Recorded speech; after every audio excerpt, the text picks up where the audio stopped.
Topic natin for this lecture is compressibility and bulk modulus. So connected pa rin tayo dun sa first topic natin sa hydraulics, which is fluid properties. So this is the last property na i-discuss natin dito sa mga basic na fluid properties. So compressibility and bulk modulus. So ito yung learning objectives natin para sa lecture na to. So first, define natin kung ano yung compressibility, tapos explain natin kung ano yung bulk modulus, ano yung unit niya, no? And then relate pressure change to volume. So pressure tsaka volume, so ano yung relationship nila express dun sa equation ng bulk modulus, no? And then describe why liquids are nearly incompressible and identify engineering applications. So dito tayo sa next slide.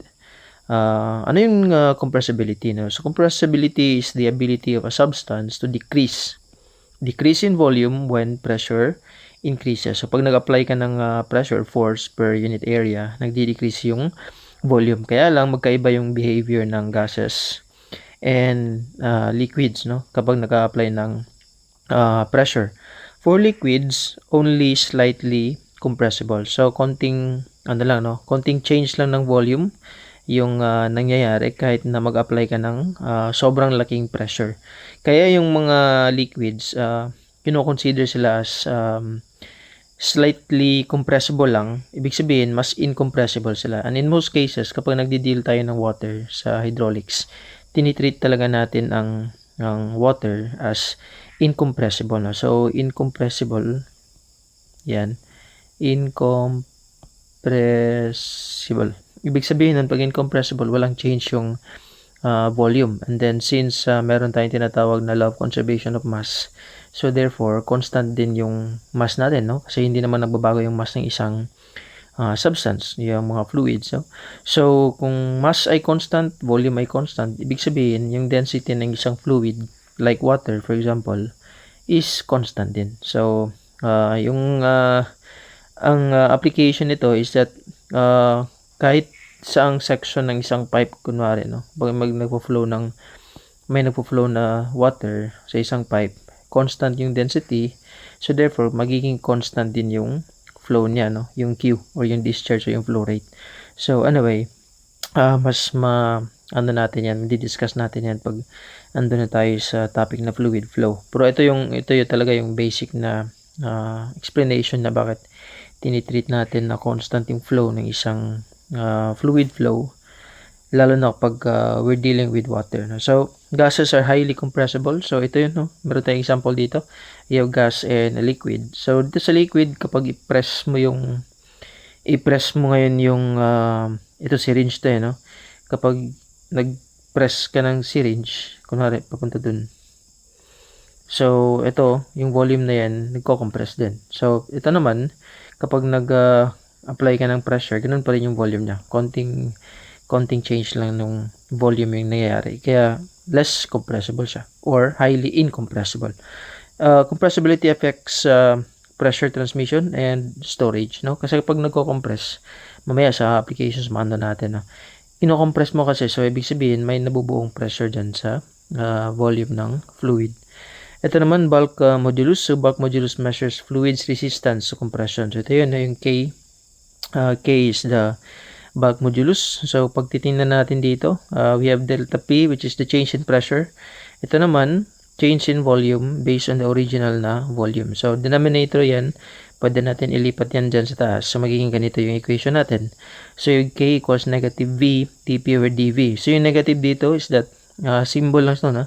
Hindi naman symbol, but that's an indication na merong decrease in volume kapag nag-i-increase ng pressure. Ang makikita natin dito, the larger the K, the lower is the change in volume. So, ito, larger K means less volume change. So, yung mga highly incompressible, mas malalaki yung mga value ng K nila, no? Compared sa gases. So, yung mga liquids or like water, mas malaki yung value ng K compared sa mga gases na compressible. So, bulk modulus is important in pressure wave and water hammer analysis. So, dito naman tayo sa application. Ito pa pala, no? Pressure-volume relationship pa pala. Pero, na-discuss na din natin to, no? So, yun lang, no? Kapag ito, negative sign, para na lang kabaliktaran, no? Na kapag mag-increase ka ng pressure, meron kang negative or decrease ng volume. So, negative sign, it just means na volume decreases as pressure increases. And then, this relation is used for small compressions. Ibig sabihin, mas applicable yung equation na to sa mga liquids, and explains why water changes volume very little under pressure. So, ito yan, no? Kahit na sobrang laki ng pressure na i-apply mo, konting volume lang talaga yung change sa liquid. And then, we have applications, hydraulic systems and pressure transmission. So, katulad nito, no? So, while ito mga piston. So, while nagpupush yung piston dyan. So, merong fluid dyan na nagko-compress. So, yun. Kung gases. Lalo na pag gas yung nandyan sa loob.